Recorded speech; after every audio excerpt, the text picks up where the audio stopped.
Welcome 4-plussers and YouTubers to Battle Report 7. This Battle Report is the third meeting between these armies and the tiebreaker in the series that is now 1-1. Chaos Space Marines versus Chaos Demons. We choose to play Hammer and Anvil deployment to close out the series and rolled the Emperor's Will mission. Let's meet the Chaos Space Marines. Lined up on center are two squads of Havocs with 4 autocannons each. To their right are 2 Rhinos, and each Rhino is a 5-man Marine squad with plasma gun and a champ with a power sword. Behind the Rhinos, almost out of frame, is a Chaos Lord on a Juggernaut with the Axe of Blind Fury. In reserve waits the Helldrake, Cultists, and the Warlord with his 5 Terminator buddies, who are going to be outflanking thanks to the Warlord trait.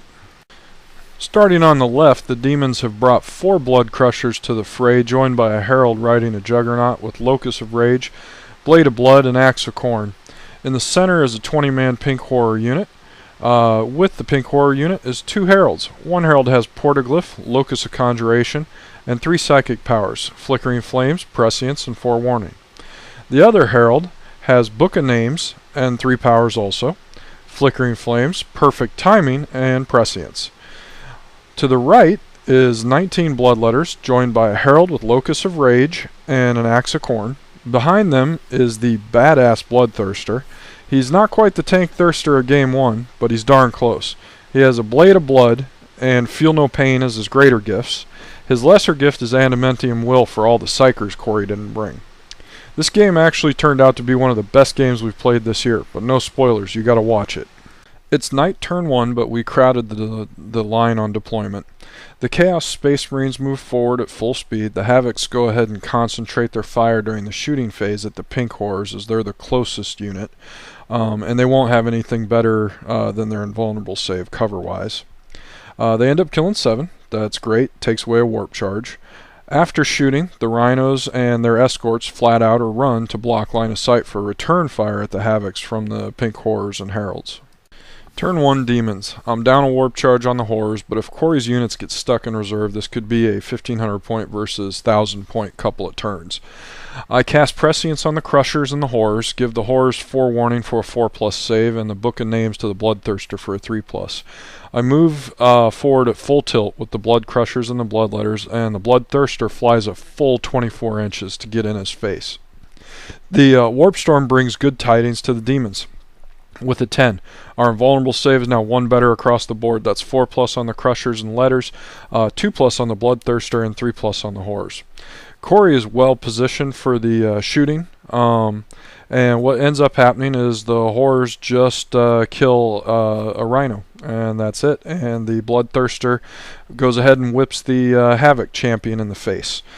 In the close combat phase, the Bloodletters need a 9 to charge the Marines that fell out of the destroyed Rhino.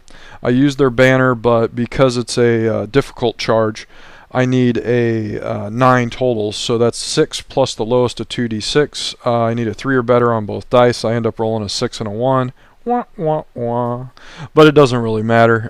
During the Overwatch shooting, Corey did manage to kill 1 Bloodletter, so they probably needed a 10 or an 11 at that point.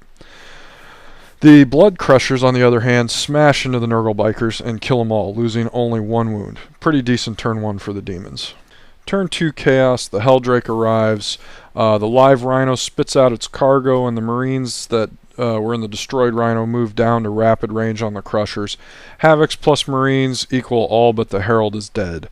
The Helldrake vector struck the Bloodthirster on the way in to no effect, then flamed and killed 4 Bloodletters. My enhanced saves did really well for everybody except for the Blood Crushers for some reason. During the close combat phase, the Chaos Lord on the Juggernaut charged the Herald. I had a chance to kill him. Herald goes first. He's got an Axe of Khorne, scores 3 wounds. One of them's an instant death wound, but the Lord made all 3 invulnerable saves. Somehow, the Herald manages to survive the following round of combat and the instability check, only losing 2 wounds. Turn 2 Demons, I cast Prescience on the Pink Horrors along with Forewarning and Perfect Timing. I've decided I'm going to shoot down the Helldrake, and I don't want it to have anything better than a 6-up save. I use Book of Names on the Helldrake, and I go ahead and drop the Portaglyph, and it spits out 5 new Horrors. The Bloodletters advance. In the shooting phase, the Warp is calm, nothing special from the Warp Storm.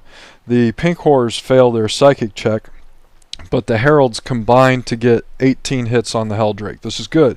I should average 3 glances. I end up rolling only a single glance. The Helldrake has a 6+ save, and of course he makes it. So much for that plan. The Bloodthirster goes ahead and whips and kills an autocannon. He then charges it, and there's 3 less Havocs in the world. The Herald fails to instant death the Chaos Lord, only hanging a single wound on him, and he's sliced down for his mediocre performance. Turn 3, Chaos Space Marines. The Terminators and the Cultists are going to arrive this turn. The 2 Chaos Space Marine troops, they move into rapid fire range on the Bloodthirster. The Juggernaut Lord moves into auto charge range on the Pink Horrors.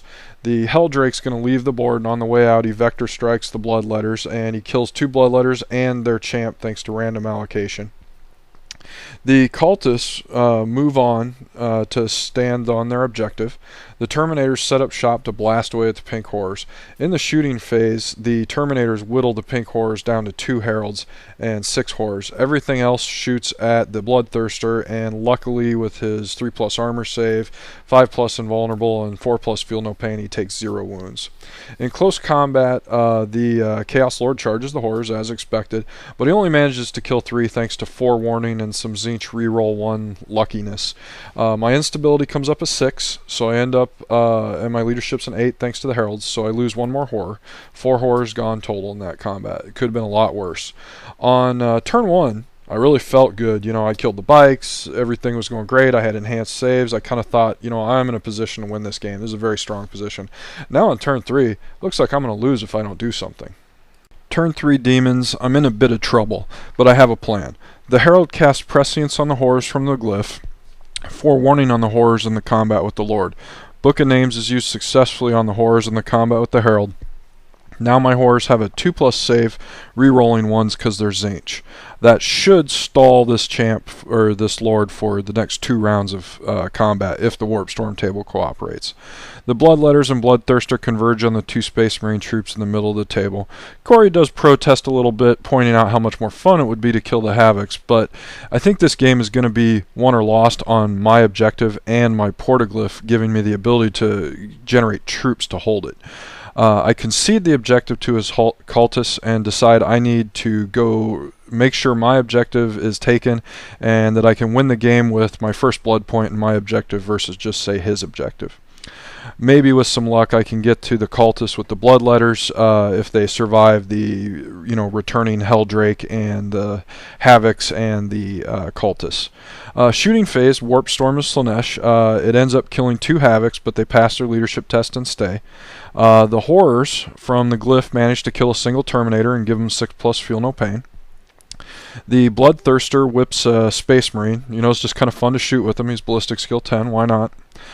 Close combat ensues. The results are a little better than I expected. The Thirster ends up running down the Marines after they break, after watching the challenge where their champ is murdered. The Thirster will consolidate towards the Horror fight while the Bloodletters move towards the Havocs and the Cultist. Turn 4 Chaos Space Marines, the game was really tight. We were both having a lot of fun, real nail biter, and we forgot movement pictures, sorry. The Terminators advanced and shot the Horror Squad from the glyph, and they got them down to a single model. The Helldrake and the Havocs and the Rhino combined to kill all the Bloodletters but the Herald. So much for them making it to the cultists. The Lord ends up with something like 11 attacks in close combat, and he does manage to kill a Pink Horror. Essentially, I saved 16 or 17 wounds over 2 rounds of close combat with a close combat monster. Not bad. I pass instability and stick around. Turn 4 Demons, the Bloodthirster jumps to within auto charge of the Lord, fighting the Horrors. I cast Prescience on 1 Horror Squad from the glyph. I cast Forewarning on the Herald Horror Squad, then fail the Book of Names on them, so they're back to a 5+ save. The glyph spits out 4 more Horrors, that's a good thing. The Herald of Khorne begins his army of 1 mission to slay everything in front of him. In the shooting phase, Warp Storm is Khorne, but there's no injuries, no hits. Also, the Pink Horrors do nothing. They shoot at the Terminators, but there's no unsaved wounds. In close combat phase, the Bloodthirster charges in, and he instant deaths the Lord on the Juggernaut 2 or 3 times. He has the instant death Warlord trait. Not sure if I mentioned that in the beginning. Turn 5, Chaos Space Marines. The Helldrake Vector strikes the Bloodthirster and finally manages to wound him. In the shooting phase, the Helldrake kills a couple of the newest horrors from the Portaglyph, but does not manage to destroy the Portaglyph. The Terminators take some shots at the Bloodthirster, but don't leak any wounds through. The Havocs end the Herald's mission. Turn 5 Demons, I cast Prescience on the Bloodthirster and perils myself, so both Heralds are down to 1 wound now. The Bloodthirster jumps 12 to get into a 6-inch charge range on the Terminators. The Portaglyph spits out 3 more Horrors. What you are looking at is a squad with 2 Heralds and 1 Blue Horror on the back corner, I guess it would be the left corner. A squad of 1 Blue Horror on the right corner. A squad of 2 Pink Horrors up top, and then a squad of 3 Purple Horrors on the top of the stairs. I have the objective on lockdown at this point. I'm pretty sure it's mine. The shooting phase brings Khorne is Angry, Warp Storm result, and it absolutely pummels the cultists. But they make leadership, but they do cry a bit. I choose not to shoot with any of the Horrors because if I kill one Terminator, the charge jumps to either an 8 or 9 inches. The Bloodthirster makes the charge with a 6, so it's a good thing I didn't shoot. But the Champ and Lord Terminators are too far out of range. And what ends up happening is the Bloodthirster kills only 2 Terminators because he makes some good saves, but those 2 Terminators were spanning a gap of probably close to 5 inches. So when it comes to the I-4 pile-in, no more Terminators can actually make base-to-base with the Bloodthirster, so combat just ends, and we do end-of-combat pile-in and results. And they stick around because they're fearless because the Chaos Lord is there. It's end of turn 5, and we're tied. I have 4 points. I have an objective in First Blood, and Corey has 4 points, an objective in Linebreaker. We roll, it's a 6, the game continues. Turn 6, Chaos Space Marines. The Helldrake goes hover mode, flames the Heralds and the Portaglyph. The Herald with the Book of Names survives due to a Lookout Sir roll that transfers it to the Herald next to him. Portaglyph survives again. In close combat, the Aspiring Champ is forced to challenge, and he is killed for it.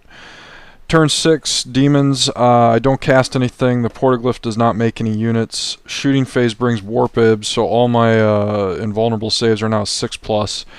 In close combat, the Lord is forced to challenge the Bloodthirster. Bloodthirster instant deaths them a couple times.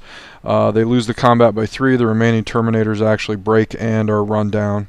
The score is now 5-3 Demons, with me gaining Slay the Warlord and Corey losing Linebreaker.